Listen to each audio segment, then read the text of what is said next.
आप देख रहे हैं न्यूज़ सैर इंडिया और मैं हूं अरफाज अहमद एंग। आज की खास मुलाकात में हमारे साथ मौजूद हैं गुलजबेर जी, जो कि जॉइंट एक्शन कमेटी के वाइस प्रेसिडेंट हैं जम्मू कश्मीर के, और एनपीएस के स्टेट प्रेसिडेंट हैं। सर, स्वागत है आपका न्यूज़ सैर इंडिया में। Thank you sir Arfaz ji, thank you. जैसे जी सर जी गुलजबेर जी, अगर बात करें हम जिस तरह से पेंशन की, तो पेंशन जो है गवर्नमेंट ने बंद कर दी गई है, तो इसमें मुलाजम तबके का क्या ख्याल है? सबसे पहले तो मैं ये कहना चाहूँगा कि पेंशन जो है वो जम्मू कश्मीर के एम्प्लॉयज़ को 2010 में बंद की गई है, और बाकी जो हिंदुस्तान के स्टेट्स हैं उनमें 2004 से जो है पेंशन को बंद किया गया है एम्प्लॉयज़ के ऊपर। तो इसके लिए अब आप देख रहे हैं कि पूरे हिंदुस्तान में एक तहरीक चल रही है, 2-3 तंजीमें काम कर रही हैं, और एक तंजीम है जिसमें जम्मू कश्मीर के साथ हमें भी जोड़ा गया है। उसका नाम है national old pension restoration United front, जिसके हवाले से हम लोग जो है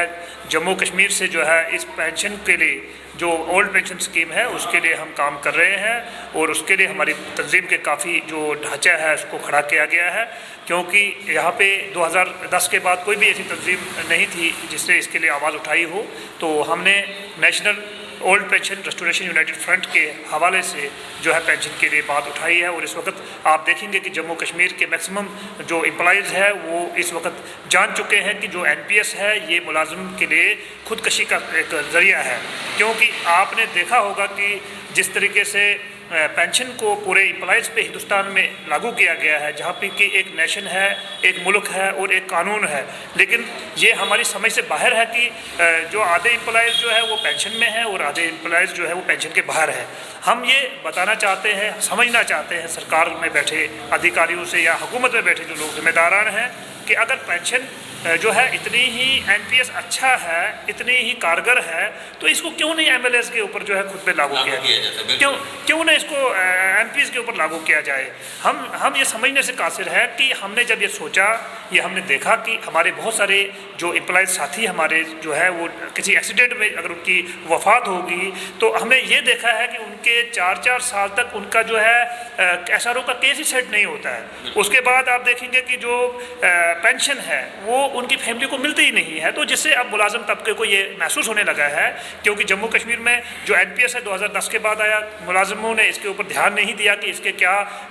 ड्रॉबैक्स हैं। लेकिन अब जब हमारे कुछ लोग जो है एक्सीडेंटों में मारे जा चुके हैं, कुछ पटवारी, कुछ टीचर्स, कुछ दूसरे महकमों से, और उनकी फैमिली को कोई भी इंसाफ जो है हुकूमत की तरफ से नहीं मिलता है, क्योंकि एनपीएस जो है ये एक ऐसा इदारा है, प्राइवेट इदारा, जिसके हवाले गवर्नमेंट ने कर दिया है हमें। उसके बाद कोई पूछताछ नहीं है इसमें। अगर नौकरी आदमी करता था, कोई भी नौजवान यूथ नौकरी के लिए आता था कि वो अपने जो पोस्ट रिटायरमेंट होती है उसको सिक्योर करने के लिए आता था, लेकिन यहाँ पे आप देखेंगे कि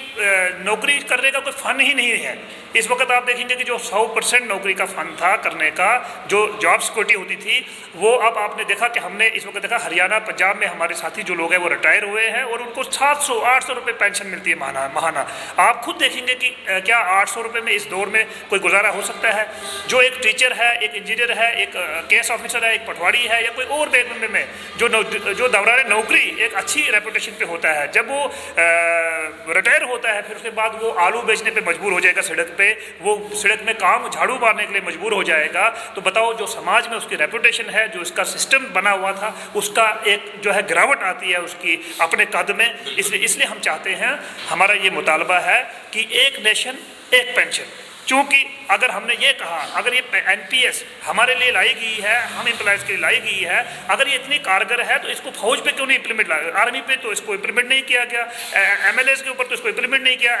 हमारे जो एमपीज़ हैं उनके ऊपर भी इसको इम्प्लीमेंट नहीं किया गया है। तो हम चाहते हैं कि अगर ये हमें समझना पड़ेगा, अगर ये पेंशन इतनी बढ़िया है तो सबसे पहले हमारी यही गुजारिश रहेगी सरकार से कि वो खुद पे लागू करे इसको, कम से कम एमपीज़। ये भी कहीं ना कहीं जो इंजस्टिस जो है मुलाजिम तबके पे है कि 35 से 40 साल वो अपनी सर्विसेज जो हैं गवर्नमेंट इदारे में देते हैं, और वहीं अगर हम बात करें एमएलएज़ की, एमपीज़ की, उन्होंने 5 साल या 6 साल जो अपनी सर्विसेज देनी होती है, उसके बाद वो सारी ज़िंदगी जो है पेंशन का लुत्फ़ उठा सकते हैं। वहीं अगर जो एक अपने डिपार्टमेंट को 35-40 साल देने वाला मुलाजिम है, बाद में उसको रिटायरमेंट के बाद में उसको पेंशन से भी महरूम कर दिया जाता है, ये भी कहीं ना कहीं मुलाजिम तबके के साथ इनजस्टिस हो रहा है। देखिए अरफाज जी, सबसे बड़ी बात है, आपने खुद ही ये बात कही कि इस वक्त आप देख रहे हैं कि कुछ एमएलएज़ और एमपीज़ 3-3 बार वो जीतते हैं और 3-3 अगर एक MLA है फिर वो कल MP का इलेक्शन लड़ता है या कल उस MLC का लड़ता है तो वो 2-3 जगहों से पेंशन ले रहा है, चाहे वो 2 महीने ही क्यों ना सरकार में इसमें रहा हो। लेकिन इसी तरीके से आप देखेंगे कि यही बदकिस्मती है, इसी बदकिस्मती का रोना जो है एम्प्लॉइज रो रहे हैं, क्योंकि मुलाजिम जो है वो सरकार की रीढ़ की हड्डी होती है, आपको उसको मजबूत रखना है। आप अगर उस पर थोड़ा सा भी नुकसान करेंगे रीढ़ की हड्डी को तो आपका जिस्म पूरा बेकार है। तो मुझे लगता है कि सरकार को इन चीज़ों को नज़र में रखना चाहिए, क्योंकि जो MLAs हैं MPs हैं अगर वो एक दिन भी रहते हैं उनको पेंशन मिलती है। अगर मुलाजिम 60 साल नौकरी करता है यानी 40 साल वो सरकार को देता है, लोगों को देता है अपनी सेवा, और उसके बदले में उसको 500 से लेकर 800, 900, 1000 रुपये पेंशन मिलती है। और आपको सबसे बड़ी बात ये बताऊं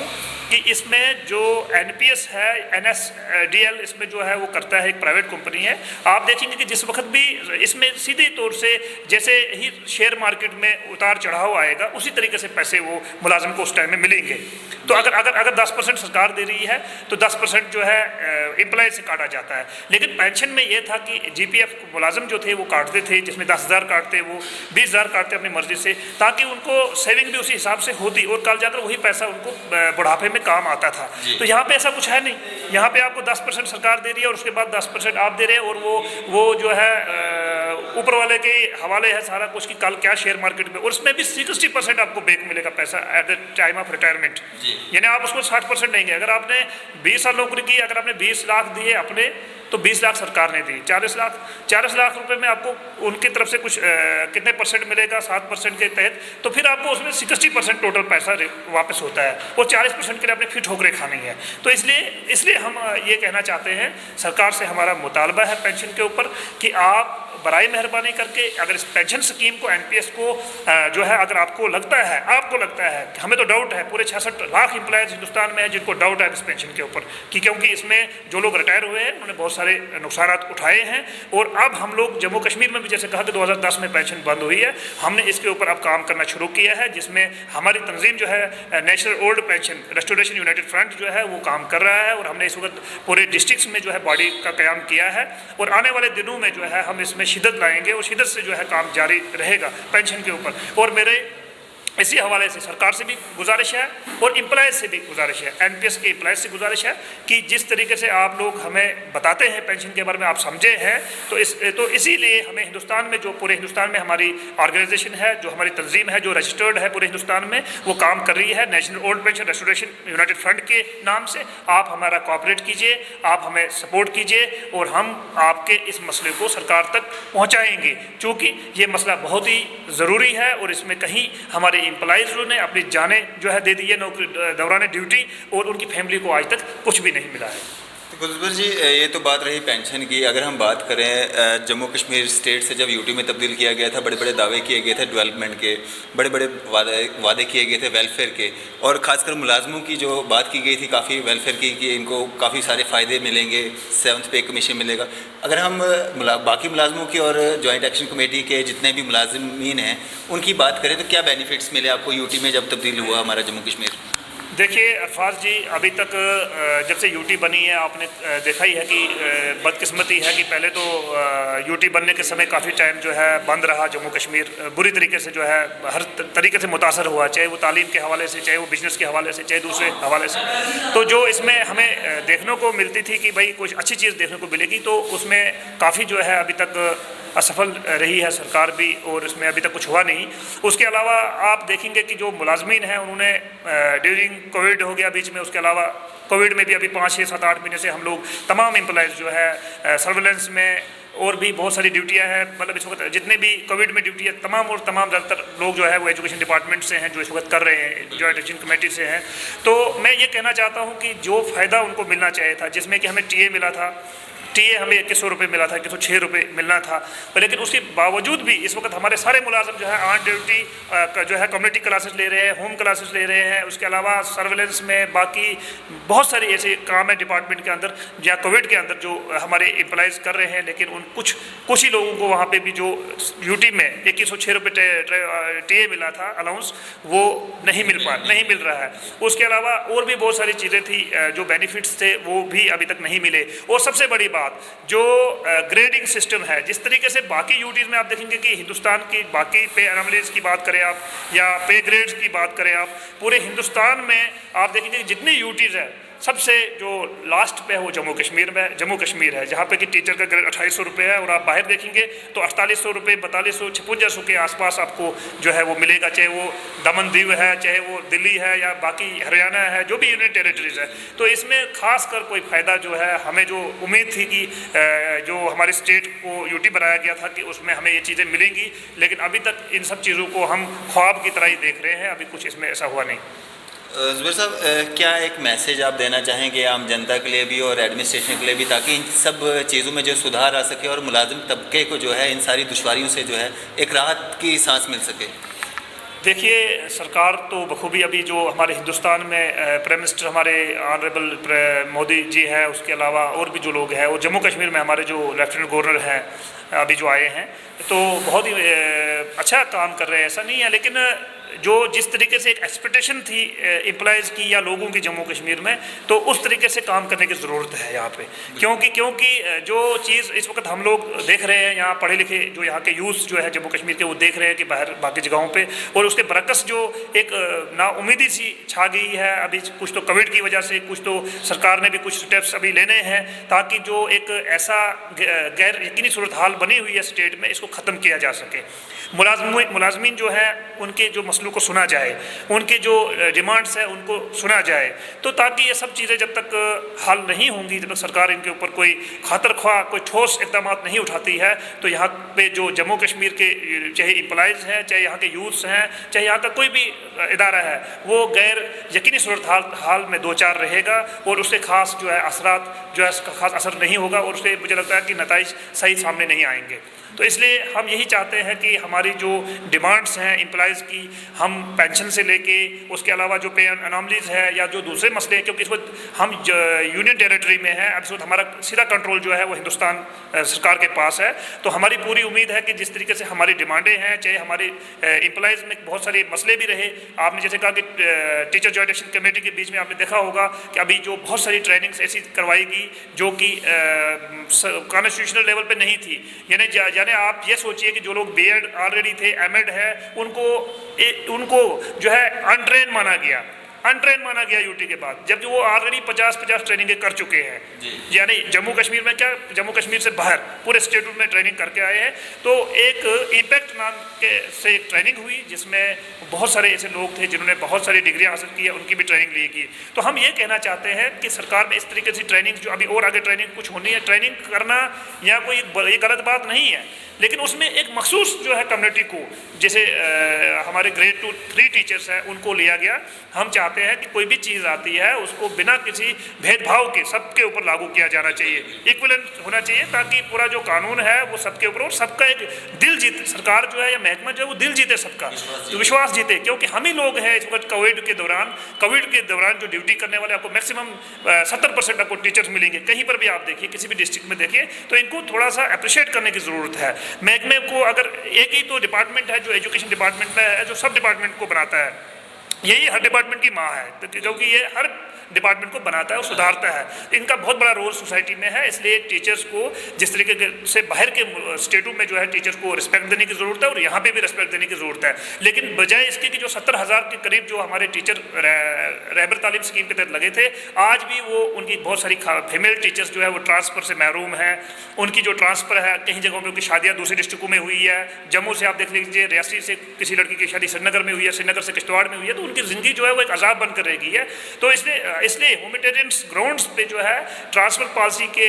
को भी जो है इम्प्लीमेंट करने की ज़रूरत है, क्योंकि पिछले 20 साल से रोज़ ट्रांसफ़र पॉलिसी आती है और अभी तक मुझे नहीं लगता कि जब तक आप ट्रांसफ़र पॉलिसी को नज़म और ज़ब्त के तहत जो है इम्प्लीमेंट नहीं करेंगे ग्राउंड लेवल पर, तो आपके जो इलाके में गरीब बच्चे हैं उनको कोई फ़ायदा नहीं पहुँचेगा। क्योंकि इस वक्त कहीं लोग जो है ज़्यादातर सिटीज़ में हैं, गाँव खाली है। अगर गाँव में कोई बंदा है तो कम से कम चांस दिया जाए, क्योंकि कुछ लोग ऐसे हैं जो इन्फ्लुएंशियल है, वो सिटी में बैठे हैं, अपने बच्चों को भी पढ़ा रहे हैं, वो सारा काम कर रहे हैं। कुछ ऐसे हैं गांव में जो बेचारे ना अपने बच्चों को पढ़ा सकते हैं, ना उनको स्टाफ पूरा अवेलेबल है, क्योंकि स्टाफ जो गाँव में था या देहातों में, वो लोग तो कहीं लोग जुगाड़ करके जो है वो शहरों में आ गए हैं। तो इसलिए मेरी यही गुजारिश रहेगी महकमा तालीम के आला उहदेदारान से कि इस वक्त जो हमारी डायरेक्टर मैडम है जम्मू में अनुराधा जी, उनका बड़ा अच्छा रोल है, चाहे वो ऑनलाइन क्लासेस है, चाहे वो कम्युनिटी क्लासेस है, इसके अलावा बहुत सारे काम उनके हैं। लेकिन हम ये भी चाहते हैं कि उसके साथ जो बाकी इश्यूज़ हैं, टीचर्स के मसले हैं, उनको भी नज़र में रखा जाए। तो कुल मिला के मैं यही कहना चाहूँगा आपके माध्यम से कि जो हमारे टीचर्स हैं या हमारे एम्प्लॉयज़ हैं जम्मू कश्मीर के, उनको यूनाइट होने की ज़रूरत है, चाहे वो पेंशन है, चाहे वो दूसरे मसले हैं। और उसके साथ में सरकार को भी जो है प्रायोरिटी पे लेने की ज़रूरत है, चाहे वो हमारे जितने भी मुतालबात हैं, चाहे वो ट्रेनिंग के हवाले से है, चाहे वो ट्रांसफ़र के हवाले से है, चाहे वो SRO 43 के हवाले से है, चाहे हमारी सर्विस इंक्लूजन के हवाले से है। यानी बहुत सारे मसाइल ऐसे हैं टीचर्स के। तो हम चाहते हैं कि इसके अलावा कहीं टीचर्स हमारे एम्प्लॉयज़ जो है ड्यूरिंग ड्यूटी उनकी डेथ हो जाती है, हमारी एजुकेशन डिपार्टमेंट से भी रिक्वेस्ट है कि एक टीचर्स का जो है वेलफेयर फंड बनाया जाए महकमे की तरफ से, ताकि अगर किसी के साथ कोई हादसा पेश आता है किसी मुलाजिम के साथ, ताकि उसकी फैमिली को, जिस तरह आप देखते हैं कि आर्मी में, पुलिस में वेलफेयर फंड है तो वो उनकी मदद करते हैं। तो हम महकमा एजुकेशन से भी मेरी गुजारिश है कि वो इस तरीके के कोई लाए अमल तय करे जिससे जो है मुलाजमीन को फ़ायदा पहुँचे और हम सब लोग जो है महकमे के अंदर अच्छे से खुशी से काम करें। और देहात में जो लोग हैं, गाँव में जो लोग काम कर रहे हैं, उन्होंने कोविड के दौरान बहुत ही बेहतरीन काम किया और तमाम टीचर्स ने ऑनलाइन क्लासेस में, कम्युनिटी क्लासेस में भरपूर जो है रोल निभाया। तो इसलिए मेरी आपके माध्यम से ये 2-3 चीज़ें हैं कि एक तो जितने भी एम्प्लॉयज़ हैं जम्मू कश्मीर के, उनसे मेरी रिक्वेस्ट है कि वो पेंशन के इसमें आते हैं किसी भी डिपार्टमेंट से हो, वो national old pension restoration United front के बैनर तले आएँ और काम करें, ताकि हम इस डिमांड को सरकार तक, जो है जेन्युइन डिमांड है, हम सरकार तक पुरअमन तरीके से लेकर इसको हल करवाना चाहते हैं। जी चलिए, शुक्रिया जनाब हमारे साथ बातचीत करने के लिए, अपना कीमती समय देने के लिए। ये थे हमारे साथ गुलजुबैर जी, जो कि टीचर्स जॉइंट एक्शन कमेटी के वाइस प्रेसिडेंट हैं और NSP के प्रेसिडेंट हैं जम्मू कश्मीर से, जिनने अपने जो मुलाजमीन हैं और ख़ासकर जो टीचर महकमा है उनको आ रही परेशानियों के बारे में उजागर किया हमारे साथ। फ़िलहाल इसी तरह की अपडेट्स के लिए आप जुड़े रहिए न्यूज़ 7 इंडिया के साथ। मैं अरफाज़ मडैंग, कैमरामैन शाहनवाज के साथ।